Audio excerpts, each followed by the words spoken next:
Judging by your lugubrious gait and sour expression, I assume that your endeavors have achieved nothing. Well, there may have been some buried clue or significant fact that showed itself, but I missed it. Then you better type up the report. You mean my full report? You want it verbatim? Yes, That could take all afternoon, maybe more. I suppose so.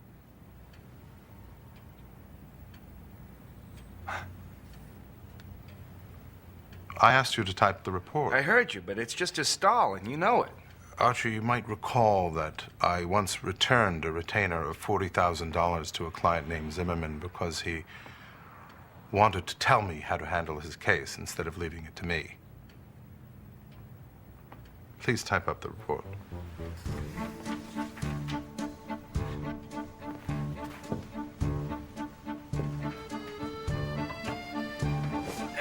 It would have been a pleasure to take a gun out of the drawer and shoot that book right out of his hand, but I decided it was inadvisable. So I swiveled, pulled the typewriter to me, got paper, twirled it in, and hit the keys. 3.5 hours later, at 6 o'clock, I finished typing my report, and someone rang the bell.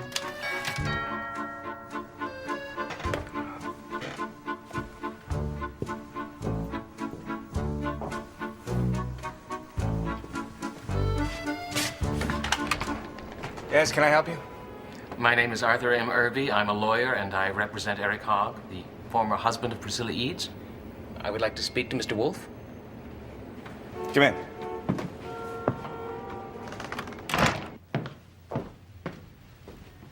Eric Hogg's lawyer, Albert Irby's here to see you. Where the devil did you get him? Well, I didn't exactly get him. He came here What does he want? to talk to you. Look, since you don't like a client horning in on your case of yours, I didn't press him for particulars. Bring him. Mr. Wolfe will see you. I appreciate you seeing me, Mr. Wolfe. But I'm not surprised because I know of your great services in the cause of justice. And that's what I want from my client, Eric Hogg. I was asked to represent him by a colleague in Venezuela. My time and attention are not infinite, Mr. Irby. Oh, of course. Forgive me. I have with me a photostat of a letter dated August 12th, 1946, written and signed by Priscilla Eads Hogg and witnessed by Margaret Fomos. In this letter, Priscilla gives to her husband, Eric, a half interest in all property then hers, or to become hers at any time in the future. This is a legal matter. I'm not a lawyer. I came to consult you not on a matter of law, but on a matter of fact. Miss Eads told me on Friday that she signed the document in good faith. She offered my client a $100,000 settlement. He rejected it, so I went to see Mr. Helmar. I fail to see what this has to do with me. Mr. Helmar claimed she never signed the document and accused my client of forging it. So I called Mr. Hogg right away and told him to get on the first plane to New York. In 5 minutes, my dinner is served, and I will be leaving this room whether you are finished speaking or not. You might consider getting to the point sooner rather than later. It occurred to me that you could speak to the authenticity of the document. Miss Eads came to consult you. She spent hours here. Surely the document was discussed, and surely she acknowledged signing it. If Mr. Goodwin was also here and can speak, that would clinch it.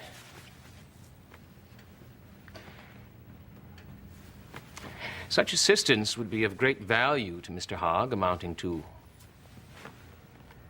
5% of the total sum received by him in settlement of his claim.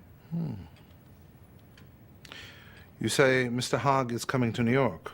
Yes. When does he arrive? Tomorrow afternoon, 3 o'clock. Oh, I'd like to see him. Oh, certainly. I want you to. I'll bring him straight here from the airport. Meanwhile, I've prepared affidavits. No, there will be no affidavits until I speak to your client. Then we'll see. I think there should be a meeting of all those involved.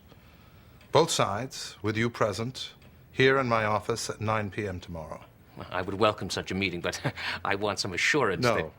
By making me a flagrantly improper offer, you have forfeited all rights to amenity.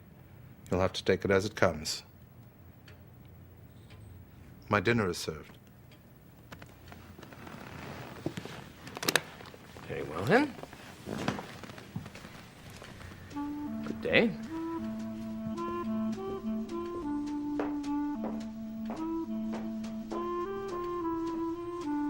Are you satisfied? No, sir. And neither are you.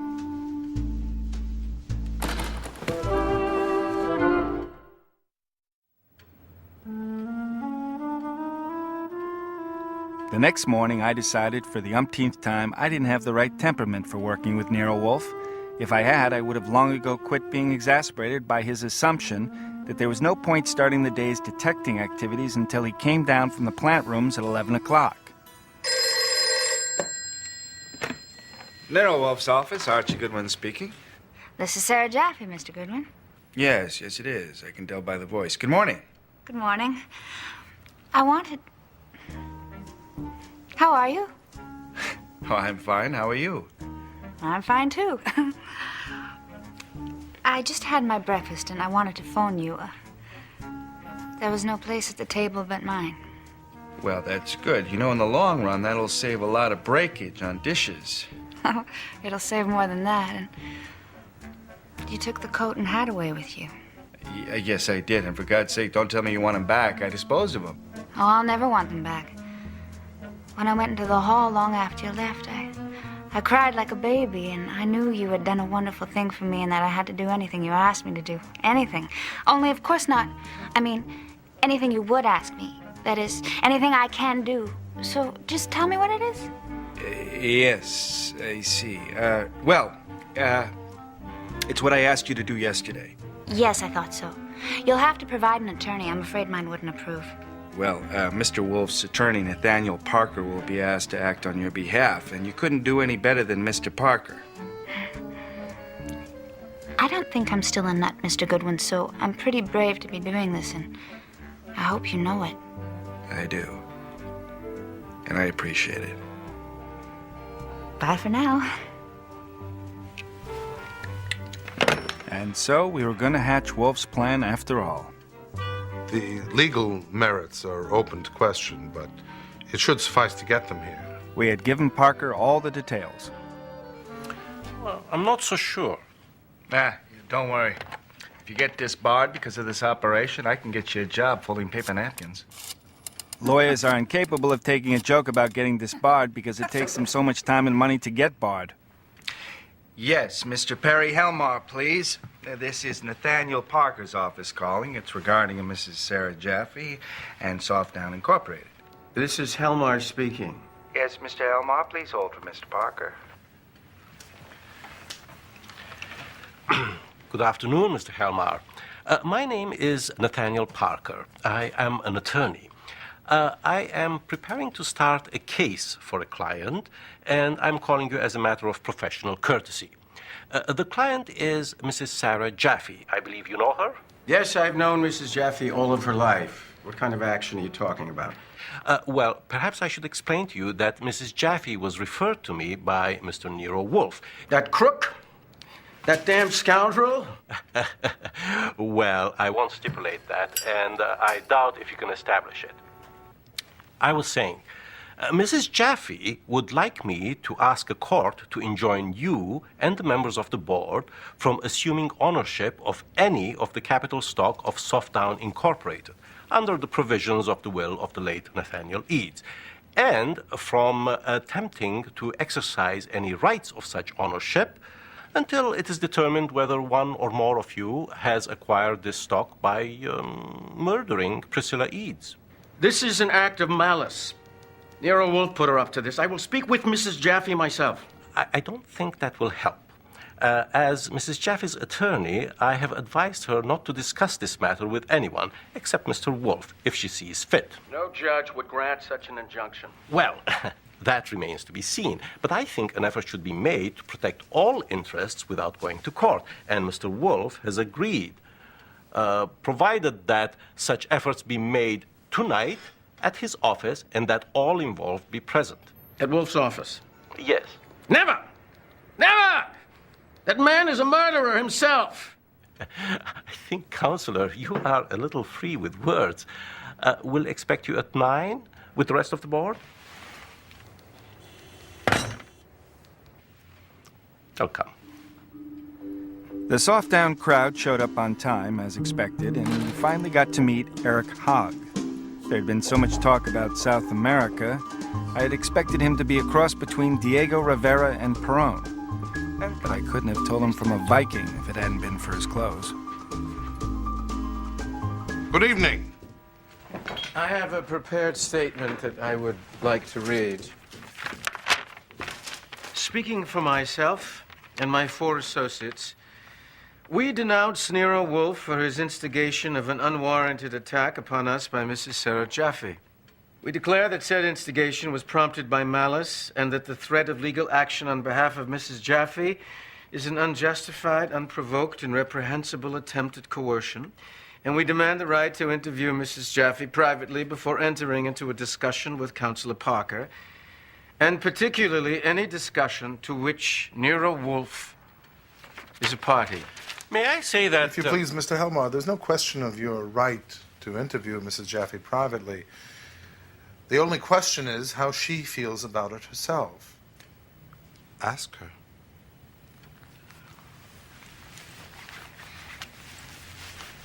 Sarah, you wouldn't let me speak to you on the telephone. You've known me all of your life. I held you in my arms when you were a baby. Have you ever known me to do anything unfair, or wicked, or dishonest?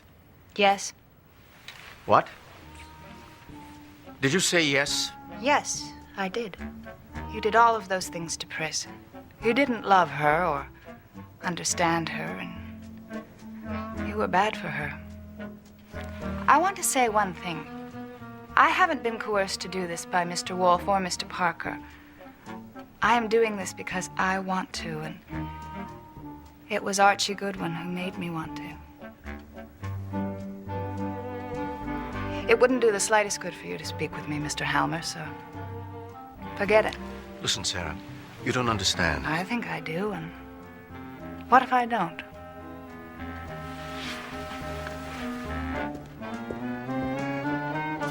Does anyone else have a statement to read? Good.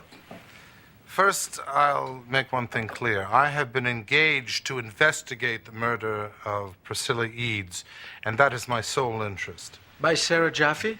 No, my client's identity is not your concern. In my opinion, it is entirely proper for Mrs. Jaffe to bring the action contemplated, but that will be determined not by me, not by you, but by a court tomorrow morning, unless developments here this evening make it unnecessary. What developments could make it unnecessary? Oh, any of several. For instance, my discovery of the identity of the murderer, though I confess that I expect no such happy expedition. Another possible development would be for me to conclude after inquiry that none of you 5 people was involved in the murder of Miss Eads. The reason for this meeting is an explanation by you and Counselor Parker about this whole preposterous event. Do you really mean that? Yes, I certainly do. Then get out. What's that? Get out! Before you go, Mr. Helmar, there's a piece of information for you. I am told that you are now claiming that the letter from Priscilla Eads giving her husband half her property is spurious.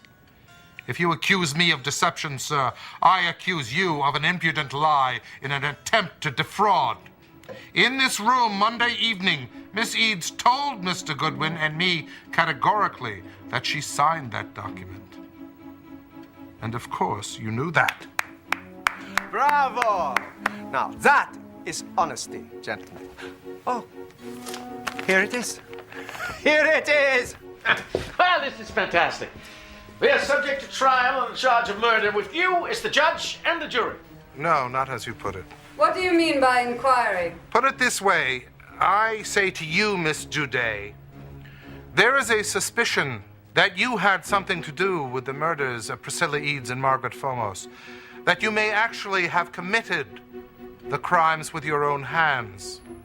What have you to say to remove or discredit that suspicion? That should be simple. It's true, of course, that I'll get a large block of stocks. As they will. But they can outvote me and push me out if they feel like it.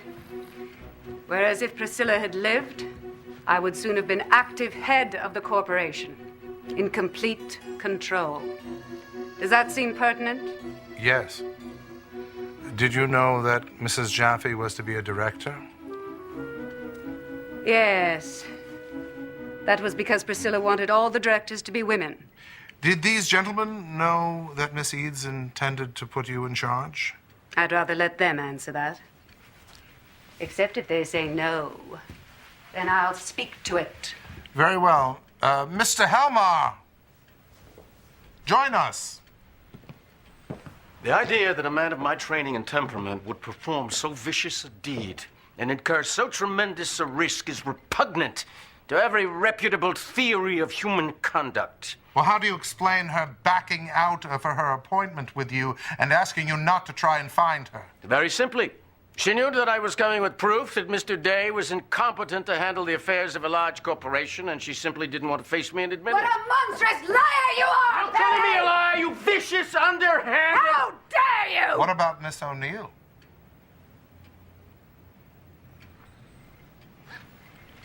I have nothing to say about Miss O'Neill. Oh, come. She may be a mere voluptuous irrelevance, but I need to know. Was she intimate with both Mr. Brucker and you, or neither? How dare you? You make these vicious and ignorant insinuations about a woman who, in her innocence and modest merit, is so far above all of this depravity. Mr. Brucker? I'm only a hard-working, plodding businessman, Mr. Wolfe.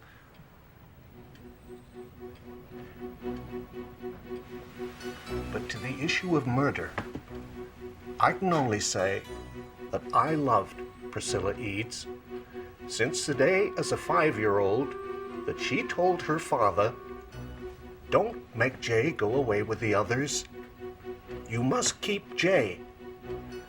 This was during one of Softon's worst slumps. As you can see, I was kept. Do you really think that this is pertinent in any way? I do, sir. You can imagine my feelings, knowing that I am suspected of killing Priscilla with these hands. Well, sir? I have nothing more to say. You're not serious. Oh, yes, he is. Oh, Mr. Hogg. Mr. Hogg, Mr. Brucker told Mr. Goodwin that perhaps you had murdered your ex-wife. Who said that? Sit down, Mr. Hogg. I want an answer. Back off. I'm being accused of murder. So is everyone in this room. Now, why don't you sit down and cook yourself a defense? It's outrageous. Thank you, Archie.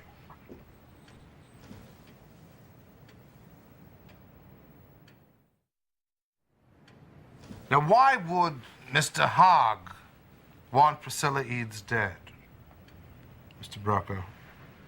I can't tell you that. That's a pity, since the simplest way for you people to make me doubt your guilt would be to offer an acceptable substitute. Have you one, Mr. Brucker? No. Mr. Quest? Bernie.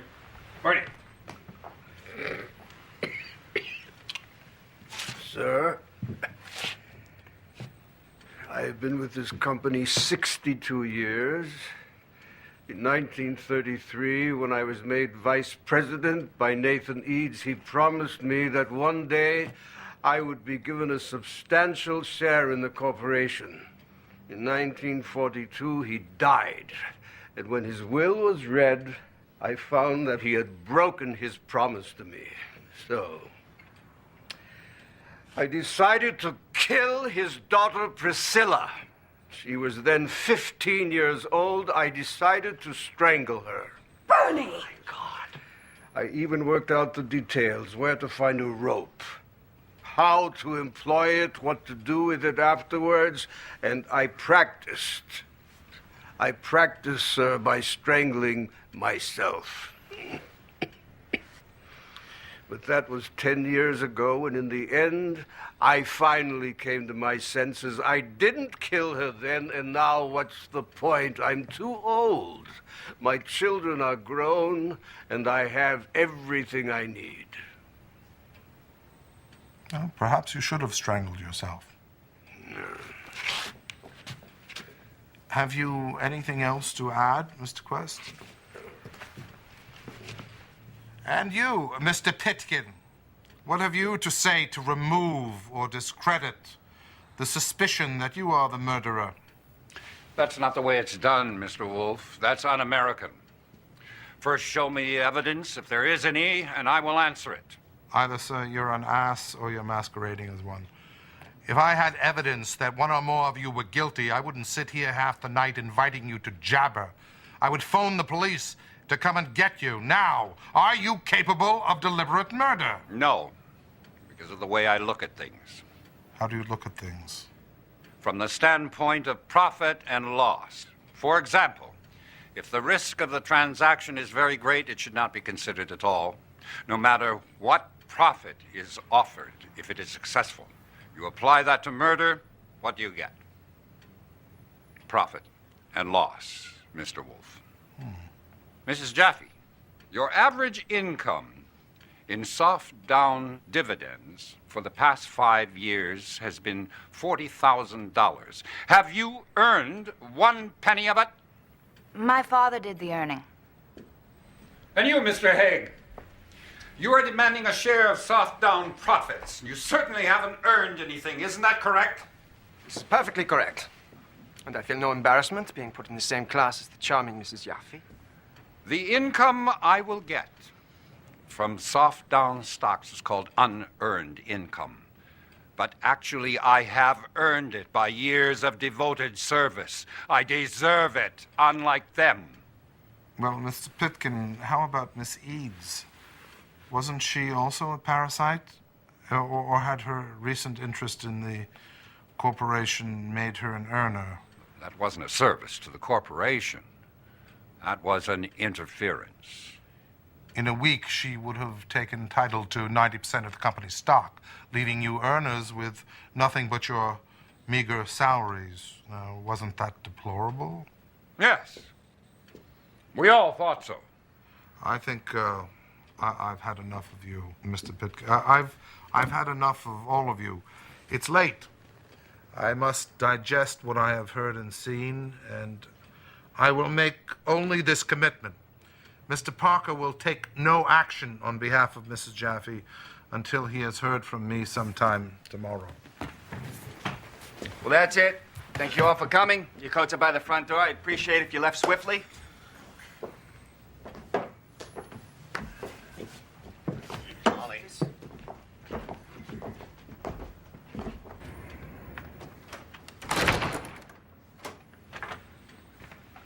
So which one? Which one what?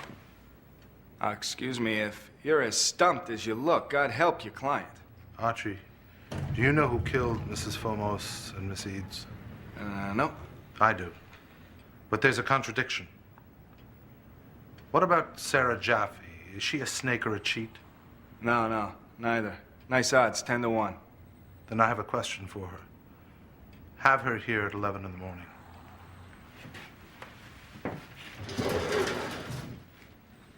Yes, sir.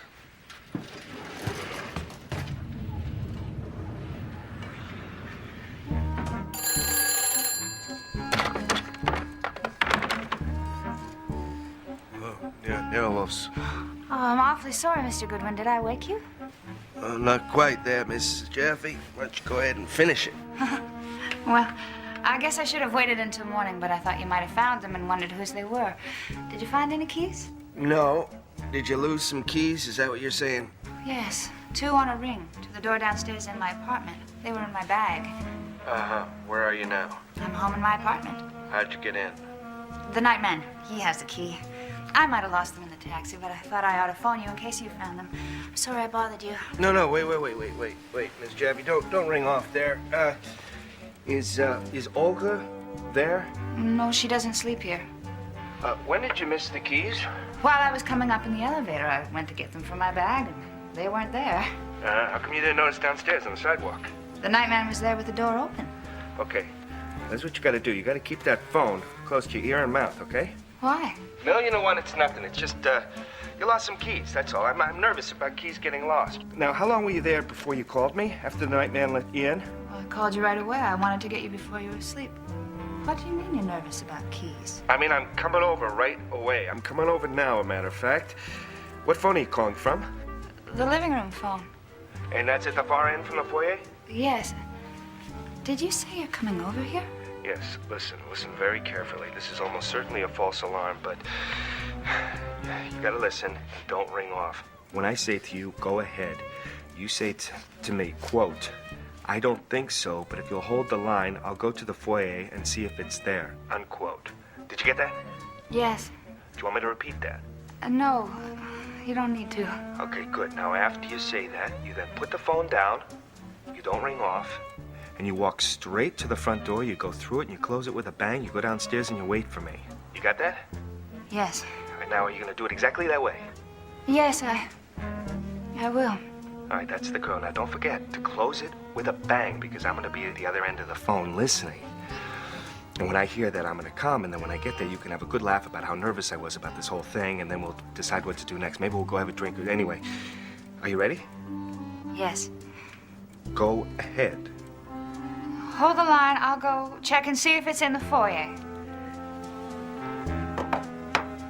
It had been a lot of years since I played prisoner's base. The phone in the living room was one base, and the elevator outside was another. And it was up to Sarah Jaffe to make the run without being tagged. I didn't hear the door bang. Maybe she forgot, but I doubted it.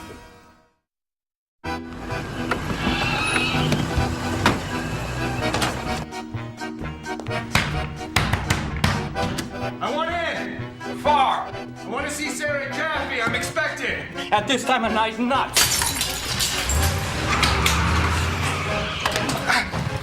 Get in the elevator. You take me to the 6th floor. Have you seen or heard Sarah Jaffe in the last half hour? No. Talk fast! Get in there. Hey, that hack, he's gonna have a contact. Yeah, good. Get out your keys. You can open the door. You understand? I'm not supposed to do that.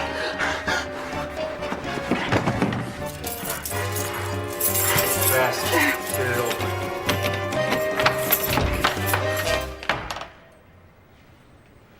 Take the elevator down. The police will want it. She had followed instructions all right, but had never reached the outside door. 3 paces from where she lay, he came out of the closet, struck her with the bookend, then finished up with a doubled cord from a Venetian blind. Everything was right there.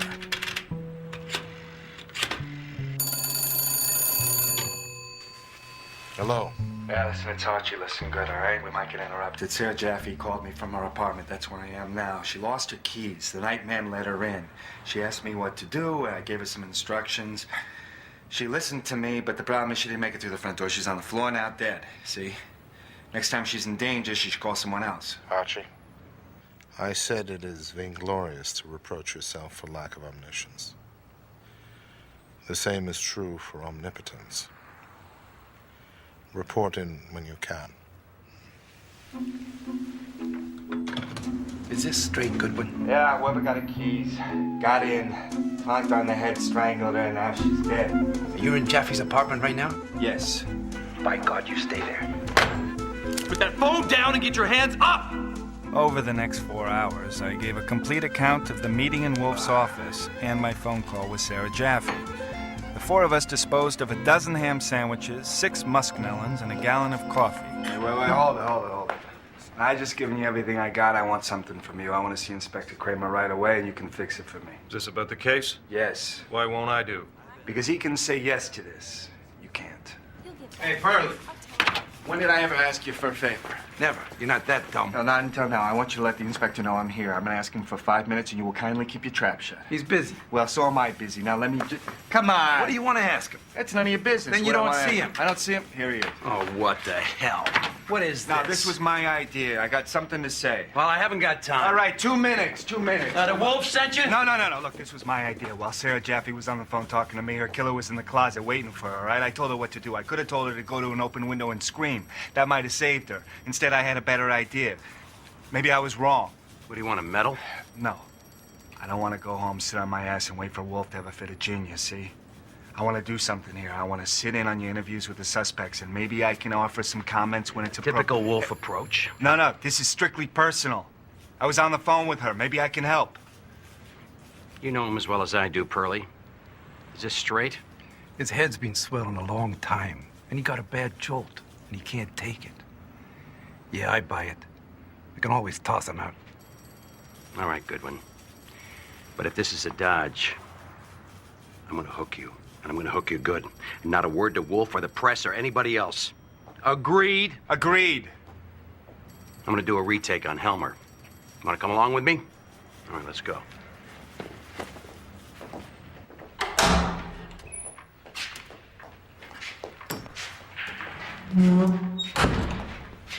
Okay, Mr. Helmer, we're gonna take it one more time.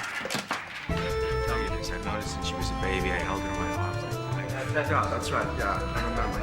Abba, let's shoot the breed. Oh, you've been associated with soft down. 31 years. Really? This is a joke, perpetrated probably by the lackey on my left.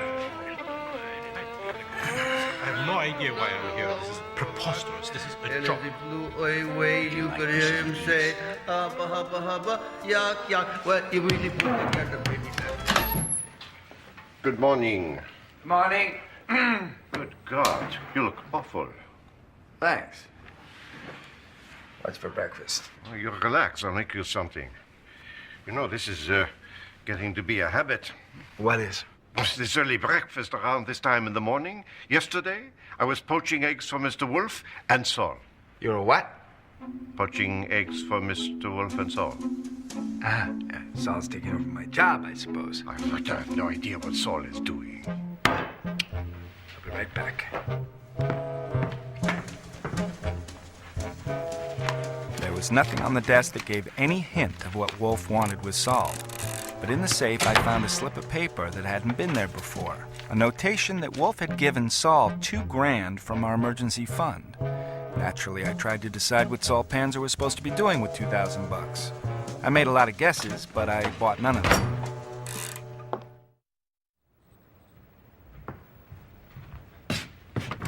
Are you checking your mascara? What do you want? Where the hell have you been? Where I been? Look at me. Doesn't it show? Yeah, let me touch you. I'm supposed to bring you in. They want you up at the commissioner's office. Give me a minute. During the last 40 hours, we've had more men on this case than on any other in my time, and I can't see that we've gained an inch. And everyone agrees with me. There were 11 people present in that room when those keys were lifted, and we need to get aligned on the lifting. More questioning won't do it. We want to take everyone back to Nero Wolfe's office and repeat as closely as we can everything that was said and done on Thursday evening. Now, we can't compel Wolfe to let us in, much less do his part. So we want you, Mr. Goodwin, to convince him. Well, I'll tell you, you guys are rare. Rare breed, rare as rocking horse manure. Come on, Goodwin, don't start with the hard-to-get stuff. And don't be witty. Ah, poops! Last Tuesday, 6 days ago, I was sitting on a bench in this building. Mr. Wolfe was dragged down here by Rowcliffe, and now you know how he felt about it then. Well, he's still sore as a pup. And now you got a lot of gall to ask me to ask him to do this. We need him to say yes. Hey, everybody needs something, Commissioner. Inspector Kramer here, he needs to stop chomping his cigar. Does that stop him? What phone do I use?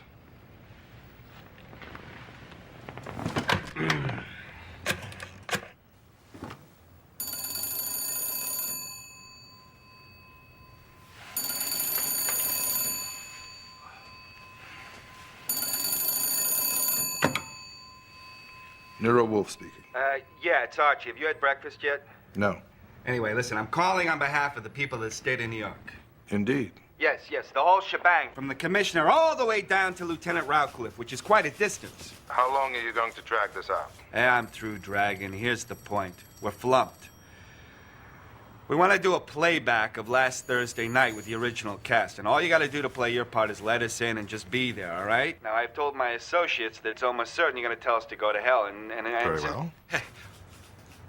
Huh? When would you like to do this? Yeah, well, as soon as possible. Very well. I never refuse a reasonable request from a client. This request seems reasonable, therefore I grant it.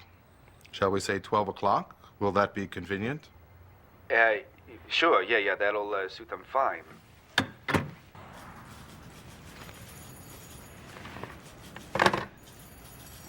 I must have got the wrong number because... Come on, spill it, Goodwin. He said okay. We're to be there at noon. I didn't add that I had a strong suspicion there's going to be some script revisions. Will you all please be seated as you were on Thursday evening? Thank you. Not by any of us, and not by any of the cast. It's here. Okay, I believe this is the way it was when Mr. Wolfe entered. Does anyone disagree? And I will ring Mr. Wolfe. I'll be sitting where Mrs. Jaffe was.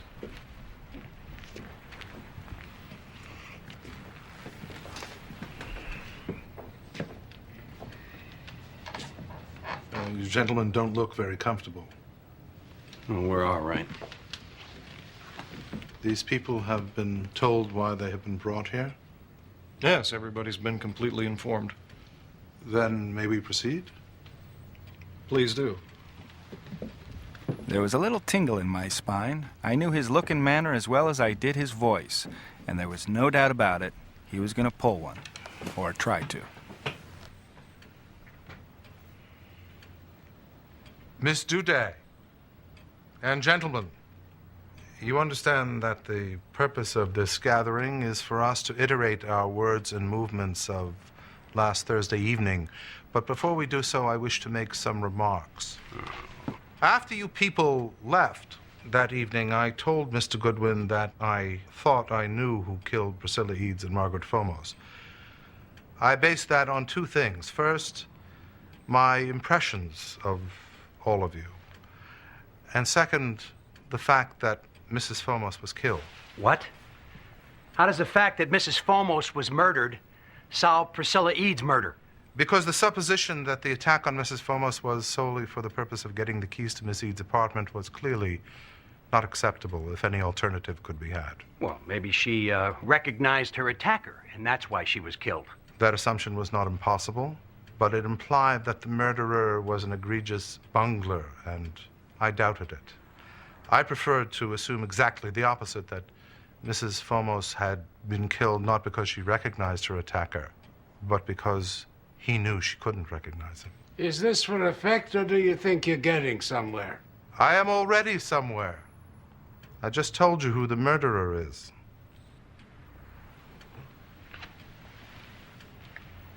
Go on and spell it. He wanted the keys, certainly, but he didn't have to kill Mrs. Fomos to get them. He killed her because she was herself a danger to him, as great a danger as Miss Eads.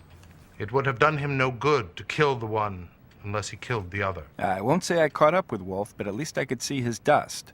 And I admit that I had also seen Saul Panzer, not with any flourish, take a gun from his pocket and rest it on his thigh. The point here is that Eric Hogg is not Hogg. He's a ringer. I knew all this Thursday evening, but there was a contradiction that had to be solved. What is that contradiction, Archie? Well, if Sarah Jaffe knew that it wasn't Hogg, how come she didn't say so on Thursday night? Are you saying that you knew who the murderer was that night and you didn't notify anybody? Phooey, that's childish. I had no evidence. You have every scrap of information Mr. Bowen I have, and the services of Mr. Goodwin to boot, which is a great advantage when his head is on straight. It was only a hypothesis. It only became more when Mrs. Jaffe was killed, and it was violently, tragically, and completely validated. But I still had no evidence. So I phoned Saul Panzer and supplied him with money a newspaper photo of the man calling himself Mr. Haag, and sent him on a flight to Cajamarca, Peru. You tell them so. At Cajamarca, I found people that knew Haag. And I learned that Haag was a professional gambler, that he had not been in Cajamarca in 3 years, and that this was not Eric Haag. Now, everybody there knew about the paper that Miss Yeats had signed, giving the real Haag half her fortune. Haag said that it was her idea to do it, but he was too proud a man to sponge off a woman. So he just kept the paper as a souvenir. I couldn't ask Haag about it because he had died in a snowslide 3 months ago. But the man that I had pictures of, the man that I'm looking at right now, is Siegfried Muke, also a professional gambler. And he was in the mountains with Haag when the slide happened. Armed with Miss Eads' letter to her now deceased ex-husband, Muke decided that to pursue his claim for half of Miss Eads' estate would require his presence in New York, and of course, it would be fatal to his plans if either Miss Eads or Mrs. Fomos ever got a glimpse of him, since they knew he wasn't Haag. There was only one way to solve that difficulty. They had to die. So, why didn't Jaffe say anything? Because it was not in her character to do so. She didn't like to get involved with anyone or anything. She came here Thursday to lend her name to a legal action only because she was under great obligation to Mr. Goodwin. No, she did not denounce him, but somehow, indubitably, made him aware that she knew he was not Eric Haag. He knew immediately that he was in deadly peril from her, and he acted quickly and audaciously, taking the keys from her bag. You waylaid Mrs. Jaffe. You struck her and strangled her, exactly as you had done to Miss Eads and Mrs. Fomos. I said you were no bungler, sir, but the truth is... Congratulations, Mr. Wolfe. You must be very proud. Well, gentlemen. Yeah!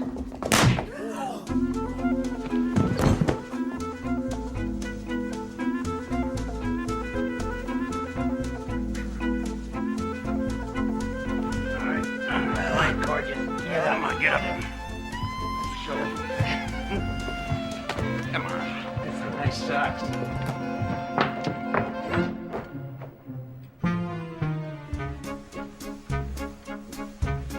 There you are. Every Friday morning at 11, after Nero Wolfe comes down from the plant rooms on the roof, he signs the salary checks.